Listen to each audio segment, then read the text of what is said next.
Hello hello and welcome friends. आज हम राजस्थान के भौतिक विभाजन के बारे में जानेंगे। प्राग ऐतिहासिक काल यानी पाषाण काल में संपूर्ण विश्व एक पिंड के रूप में था जिसे पेंजिया कहते थे। इसके चारों ओर सागर पेंथालासा सागर था। पेंजिया के दो भाग बने, अंगारा लैंड उत्तरी भाग, गोंडवाना लैंड दक्षिणी भाग। इनके मध्य 33 सागर था। राजस्थान में गोंडवाना लैंड में 33 सागर के अवशेष पाए जाते हैं। राजस्थान को सबसे पहले भौतिक प्रदेशों में वीसी मिश्रा ने अपनी पुस्तक राजस्थान के भूगोल में राजस्थान को 7 भागों में बांटा है। पश्चिमी शुष्क प्रदेश, अर्ध शुष्क प्रदेश, नहरी प्रदेश, अरावली प्रदेश, पूर्वी कृषि औद्योगिक प्रदेश, दक्षिण पूर्वी कृषि प्रदेश, चंबल बिहार प्रदेश। हरिमोहन सक्सेना ने अपनी पुस्तक राजस्थान का भूगोल में राजस्थान को 4 प्रदेशों में बांटा है। पश्चिमी मरुस्थलीय प्रदेश, अरावली पर्वतीय प्रदेश, पूर्वी मैदानी प्रदेश और दक्षिण पूर्वी पठारी प्रदेश। पश्चिमी मरुस्थलीय प्रदेश 7000 वर्ष पूर्व प्लेस्टोसिन हिमयुग राजस्थान में वनों की उपस्थिति थी, लेकिन अब थार का मरुस्थल है। थार मरुस्थल का सर्वाधिक विस्तार भारत में है। ये भारत के पंजाब, हरियाणा, राजस्थान, गुजरात में फैला हुआ है। संपूर्ण थार मरुस्थल का 62% अकेले राजस्थान में है। राजस्थान में मरुस्थलीय जिले 16 हैं, जिनमें गंगानगर, हनुमानगढ़, बीकानेर, चूरू, झुंझुनू, सीकर, जैसलमेर, जोधपुर, फलोदी, बाड़मेर, बालोतरा, ब्यावर, पाली, नागौर, डीडवाना, कुचामन और जालौर है। अरावली के पश्चिम में स्थित जिले जो कि 17 है। सिरोही अरावली के पश्चिम में है, लेकिन मरुस्थलीय नहीं है। मरुस्थल का विस्तार लगातार पश्चिम से पूर्व की ओर हो रहा है। राजस्थान में 61.11% लगभग 2/3 भाग पर रेगिस्तान है तथा राजस्थान के 1,75,000 वर्ग किलोमीटर में फैला है। पश्चिमी मरुस्थलीय प्रदेश का सामान्य ढाल उत्तर पूर्व से दक्षिण पश्चिम है। उत्तरी पूर्वी क्षेत्रों की समुद्र तल से औसत ऊंचाई लगभग 300 मीटर तथा दक्षिण भाग की ऊंचाई 150 मीटर है। अतः थार के मरुस्थल का दक्षिणी भाग समुद्र तल से सबसे कम ऊंचाई पर है। पिछले एक दशक में सर्वाधिक उल्कापिंड थार के रेगिस्तान में गिरे हैं। थार का मरुस्थल विश्व का सबसे घना, सर्वाधिक आबादी, सर्वाधिक जैव विविधता वाला मरुस्थल है। ये ग्रेट पैलियो आर्कटिक अफ्रीकी मरुस्थल का पूर्वी भाग है। यहाँ औषधि चट्टानें पाई जाती है, जिनमें कोयला व पेट्रोलियम पाया जाता है। पश्चिमी मरुस्थलीय प्रदेश राजस्थान का सर्वाधिक दैनिक तापांतर वाला प्रदेश है। डॉक्टर ईश्वरी प्रसाद ने मरुस्थल प्रदेश को रुक्ष क्षेत्र व चीनी यात्री ह्वेन सांग ने इस प्रदेश को गुजरातरा कहा है।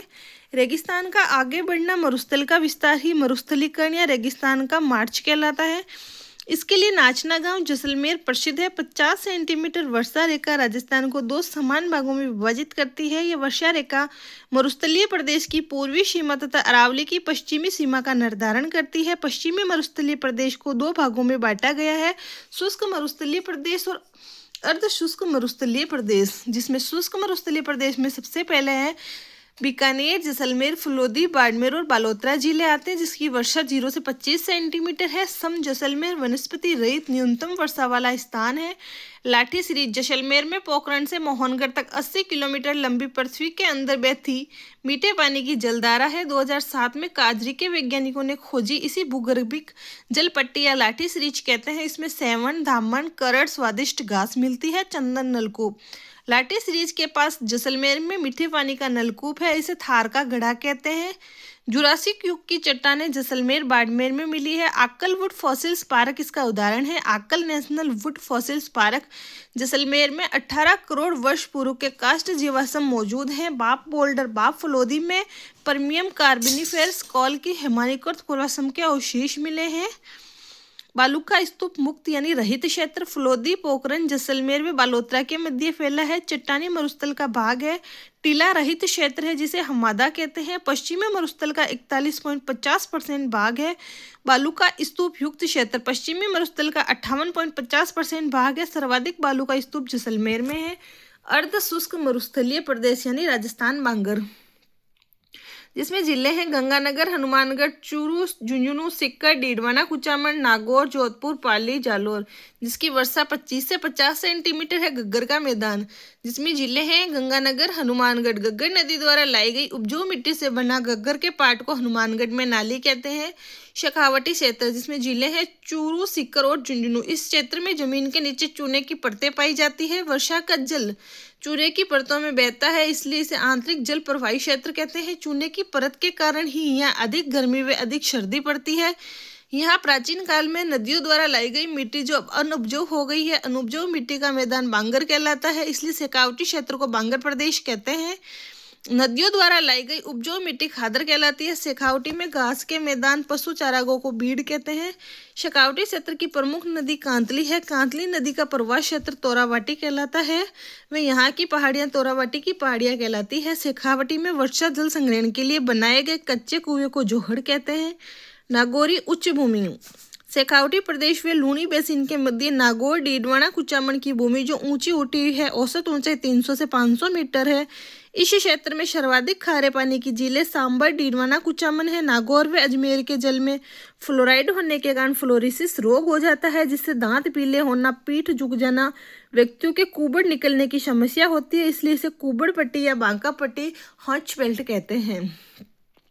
गोडवाड़ प्रदेश यानी लूणी बेसिन पाली, बिलाड़ा, जोधपुर, जालोर जिले में विस्तृत है। लूणी व इसकी सहायक नदियों द्वारा निर्मित मैदान इसे लूणी बेसिन, लूणी जवाई बेसिन कहते हैं। 56 की पहाड़ियाँ। मोकलसर गांव बालोतरा से सिवाना तक 11 किलोमीटर लंबी 56 पहाड़ियों का समूह, इसे ग्रेनाइट पाया जाता है। नाकोड़ा पर्वत बालोतरा पर जैन धर्म का पार्श्वनाथ मंदिर बना है, जिसे नाकोड़ा भैरव कहते हैं। 56 की पहाड़ियों में पीपलूद बालोतरा में हल्देश्वर महादेव मंदिर है। पीपलूद बालोतरा को रेगिस्तान का माउंट आबू या राजस्थान का लघु माउंट आबू कहा जाता है। सेंदड़ा ब्यावर में सर्पाकार चट्टानें मौजूद है। मालानी आग्नेय शैल समूह।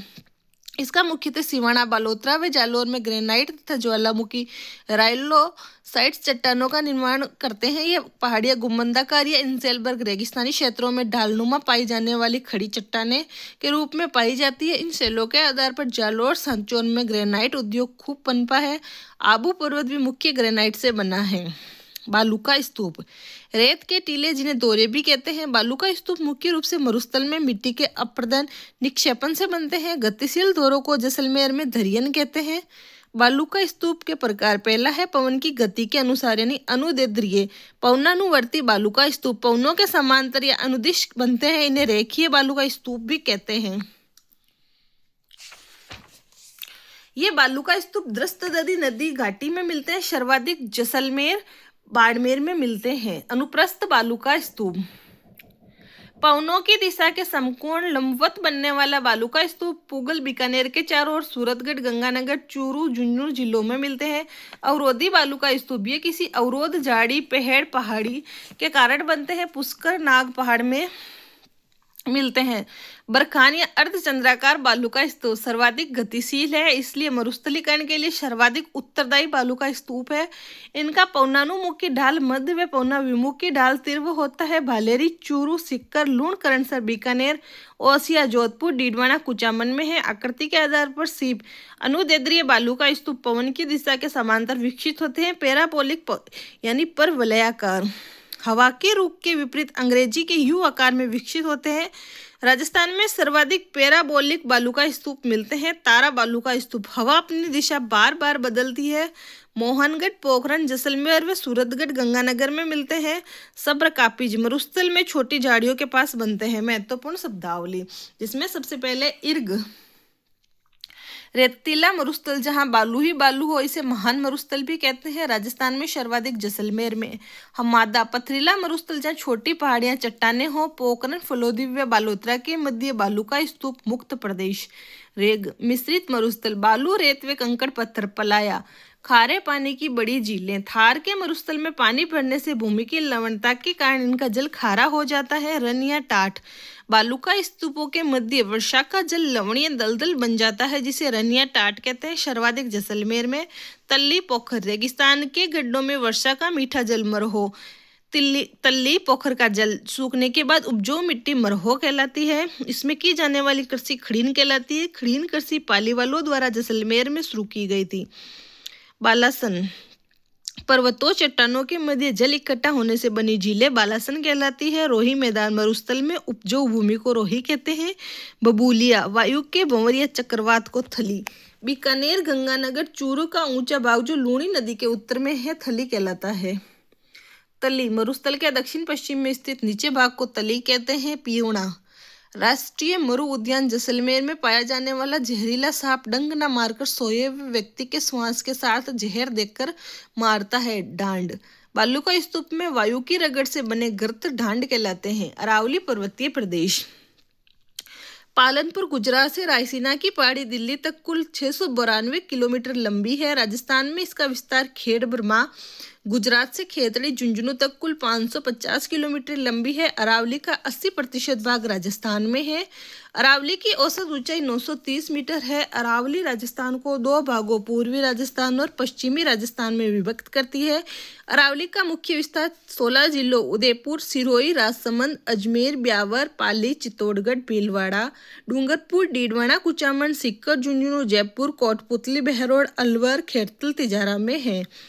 राजस्थान में अरावली की दिशा दक्षिण पश्चिम से उत्तर पूर्व की ओर है, लेकिन इसकी चौड़ाई उत्तर पूर्व से दक्षिण पश्चिम बढ़ती है। अरावली का सर्वाधिक विस्तार उदयपुर में और न्यूनतम विस्तार अजमेर में है। अरावली का सबसे ऊंचा पॉइंट गुरु सिक्कर सिरोही व निम्नतम पॉइंट पुष्कर घाटी अजमेर है। अरावली का मध्य भाग अजमेर में है। अरावली की सर्वाधिक ऊंचाई सिरोही व न्यूनतम ऊंचाई जयपुर में है। अरावली में सर्वाधिक वर्षा दक्षिणी भाग में होती है। अरावली के उपनाम विष्णु पुराण में परिपत्र, भौगोलिक भाषा में मेरू, उदयपुर में आडावटा, बूंदी में आडावली। भारत का अपलिशियन अरावली की तुलना अमेरिका के अपलिशियन पर्वत से की गई है। इसकी उत्पत्ति प्री कैम्ब्रियन युग में हुई थी। अरावली का निर्माण तब हुआ जब भारतीय प्लेट और यूरेशियन प्लेट समुद्र से अलग हो गई थी। राजस्थान की प्री कैम्ब्रियन चट्टानों का वर्णन एम हेरोन, अलेक्जेंडर मैकमिनल हेरोन ने किया था। अरावली विश्व की प्राचीनतम वलित व अवशिष्ट पर्वतमाला है।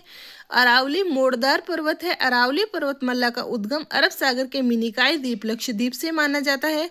अरावली पर्वत की मूल जड़ अरब सागर से शुरू होने के कारण अरब सागर को अरावली का पिता कहते हैं। अरावली की विशेषताएं, इसका दक्षिणी भाग ग्रेनाइट चट्टानों से बना। ये मरुस्थल के पूर्व में विस्तार को रोकती है। सर्वाधिक नदियों का उद्गम, सर्वाधिक सघन वनस्पति खनिजों की बहुतायत अरावली में पाई जाती है। अरावली के पूर्वी ढालों पर वनस्पति अधिक सघन है। अरावली को भारत की महान जल विभाजक रेखा कहा जाता है। ये अरब सागर तथा बंगाल की खाड़ी की नदियों को अलग करती है। अरावली थार के रेगिस्तान को चंबल के घाटी से अलग करती है। अरावली को 3 भागों में विभाजित किया गया। उत्तरी अरावली अलवर, खेतल, तिजारा, सीकर, झुंझुनू, जयपुर, दौसा, कोटपुतली, बहरोड। उत्तरी अरावली की चोटियां रघुनाथगढ़, सीकर, मालखेत, सीकर, लोहारगढ़, झुंझुनू, बोजगढ़, झुंझुनू, खो, जयपुर, बबाई, जयपुर, बरवाड़ा, जयपुर, बबाई, झुंझुनू, बिलाली, कोटपुतली, बहरोड, मनोहरपुरा, जयपुर, बैराट, कोटपुतली, बहरोड, सिरावास, अलवर, भानगढ़, अलवर, जयगढ़, जयपुर। मध्य अरावली की चोटियां हैं टोटगढ़ या गोरमजी, ब्यावर, तारागढ़, अजमेर, नाग पहाड़, अजमेर। मध्य अरावली के दरे, पहाड़ों के मध्य तंग रास्ते ही दरा या नाल घाटी कहलाता है। बर ब्यावर, पखेरिया दरा ब्यावर, शिवपुरा घाट ब्यावर, सूरा घाट ब्यावर, गोरम घाट राजसमंद, कामली घाट राजसमंद। उत्तरी मध्यवर्ती अरावली में सर्वाधिक अंतराल विद्यमान है। दक्षिणी अरावली देवगढ़, राजसमंद, उदयपुर, सिरोही तक विस्तृत है। अरावली की सबसे ऊंची चोटी गुरु शिखर माउंट आबू सिरोही में है। कर्नल टोड ने गुरु शिखर को संतों का शिखर, हिंदू ओलंपस कहा है। गुरु शिखर का नाम दत्तात्रेय ऋषि के नाम पर ही गुरु शिखर पड़ा। इसकी ऊंचाई 1722 मीटर है, लेकिन इस पर दत्तात्रेय ऋषि का 5 मीटर ऊंचा मंदिर बना है। दक्षिणी अरावली के नाल और दरे, फुलवारी की नाल उदयपुर में, यह राजस्थान की सबसे बड़ी नाल है। केवड़ा की नाल उदयपुर, देबारी दर्रा उदयपुर, हाथी दर्रा उदयपुर में है। ये पिंडवाड़ा सिरोही से उदयपुर की ओर जाने वाले मार्ग पर स्थित है। हाथीगुड़ा की नाल कुंभलगढ़ किले के पास राजसमंद जिले में स्थित है। ये पाली को राजसमंद से जोड़ता है। सोमेश्वर की नाल पाली और देसूरी की नाल पाली। प्रमुख पहाड़ियां गिरवा, उदयपुर के चारों ओर तस्त्री नुमा पहाड़ियां गिरवा कहलाती है। सिरोही की तिरु ढाल वाली पहाड़ियां भाकर, उदयपुर में जरगा व रागा की पहाड़ी जो वर्ष भर हरी भरी रहती है। देशहरो, मेवल, डूंगरपुर, बांसवाड़ा के मध्य का पहाड़ी भाग, मेरवाड़ा पहाड़ियां, ब्यावर, अजमेर की पहाड़ियां। ये पहाड़ियां मेवाड़ को मारवाड़ से अलग करती है। दोषी पहाड़ी झुंझुनू 740 मीटर है। हर्ष की पहाड़ी सिक्कर 820 मीटर में, इस पर हर्षनाथ मंदिर बना है। उदयनाथ पर्वत अलवर, मालानी पहाड़ी बाड़मेर जालोर, अरावल पर्वत बूंदी, मोड़ा पहाड़ झुंझुनू मगरा अरावली से अलग अपशिष्ट पदार्थ। पूर्वी मैदानी प्रदेश, इसमें जिले हैं अलवर, कोटपुतली, बेरोड, खेरतल, तिजारा, डिग, भरतपुर, जयपुर, धौलपुर, करौली, सवाई माधोपुर, भीलवाड़ा, चित्तौड़गढ़, डूंगरपुर, बांसवाड़ा और प्रतापगढ़। पूर्वी मैदानी भाग चंबल, बनास, बाणगंगा, माही नदियों द्वारा लाए जलोढ़, दोमट मिट्टी से बना है। सर्वाधिक उपजाऊ भौतिक विभाग है, इसलिए इसे खाद्यान्न का कटोरा भी कहते हैं। इसका ढाल पूर्व की ओर है, वे सर्वाधिक जनसंख्या घनत्व वाला भाग है। पूर्वी मैदानी प्रदेश को मुख्यतः 4 भागों में विभाजित किया है, जिसमें पहला है चंबल बेसिन। सवाई माधोपुर, करौली, धौलपुर में चंबल नदी द्वारा निर्मित मैदान। चंबल नदी के आसपास नीची उत्खात स्थलाकृति डांग कहलाती है। सर्वाधिक डांग भूमि करौली में है, इसलिए करौली को डांग की रानी कहते हैं। चंबल नदी के प्रवाह से मिट्टी के कटाव और नलिका अपरदन के कारण गहरी गहरी घाटियां बन जाती है, जिन्हें बीहड़ कहते हैं। ये कोटा, सवाई माधोपुर, धौलपुर तक फैली है। दूसरा है छप्पन बेसिन या माहिका बेसिन। माही नदी का प्रवाह क्षेत्र, जिसमें बांसवाड़ा, प्रतापगढ़, डूंगरपुर जिले आते हैं। प्रतापगढ़ का प्राचीन नाम कांटल था। प्रतापगढ़ में माही नदी का बहाव क्षेत्र कांटल का मैदान कहलाता है। बांसवाड़ा से प्रतापगढ़ के मध्य 56 गांव नदी नालों का समूह है, इसे छप्पन का मैदान कहते हैं। डूंगरपुर बांसवाड़ा का क्षेत्र वागड़ महल व्याघ्रवाट के नाम से जाना जाता है। बनास नदी व उसकी सहायक नदियों द्वारा निर्मित मैदान है। इसका ढाल पूर्व की ओर है। जलोढ़ मिट्टी पाई जाती है, जो कृषि के लिए उपयुक्त है। इसकी औसत ऊंचाई 280 से 500 मीटर है। बनास बेसिन का उत्तर पूर्वी भाग मालपुरा करौली के नाम से जाना जाता है। ये टोंक, सवाई माधोपुर, करौली में फैला है। इस क्षेत्र को MM हेरोन ने तृतीय पेनी प्लेन नाम दिया है। जाजपुर भीलवाड़ा का क्षेत्र खेराड़ में मालपुरा, टोंक का क्षेत्र मार खेराड़ कहलाता है। बाणगंगा बेसिन, बाणगंगा नदी के बहाव क्षेत्र का मैदान, जो जयपुर, दौसा, डीग, भरतपुर जिलों में पाया जाता है। दक्षिण पूर्वी पठारी प्रदेश, हाड़ौती का पठार भी कहते हैं। ये मध्य प्रदेश में स्थित मालवा के पठार का उत्तरी भाग है। औसत ऊंचाई इसकी 500 मीटर है। जिले हैं कोटा, बूंदी, बारा और झालावाड़। हाड़ौती पठार को मुख्यतः 2 भागों में बांटा गया है, विंध्यन कगार भूमि और दक्कन का लावा पठार। विंध्यन कगार भूमि करौली, धौलपुर, सवाई माधोपुर में फैला है। चंबल में बनास नदी के मध्य का भाग है, बलुआ पत्थर से निर्मित है। महान सीमा भ्रंश, अरावली पर्वतमाला व विंध्याचल पर्वतमाला का मिलन स्थल होने के कारण महान सीमा भ्रंश कहलाता है। अरावली के पूर्व में स्थित है। बूंदी, सवाई माधोपुर, करौली, धौलपुर, कोटा, चित्तौड़गढ़ में फैला है। दक्कन का लावा पठार कोटा, बूंदी, बारा, झालावाड़ में फैला है। यह बूंदी की पहाड़ियों का सर्वोच्च शिखर संतूर है। वे बूंदी के प्रमुख दर्रे लाखेरी, रामगढ़, खटगढ़ और जैतावास दर्रा है। मुकुंदरा की पहाड़ियाँ कोटा सर्वाधिक व झालावाड़ जिले में विंध्याचल पर्वतमाला का ही विस्तार है।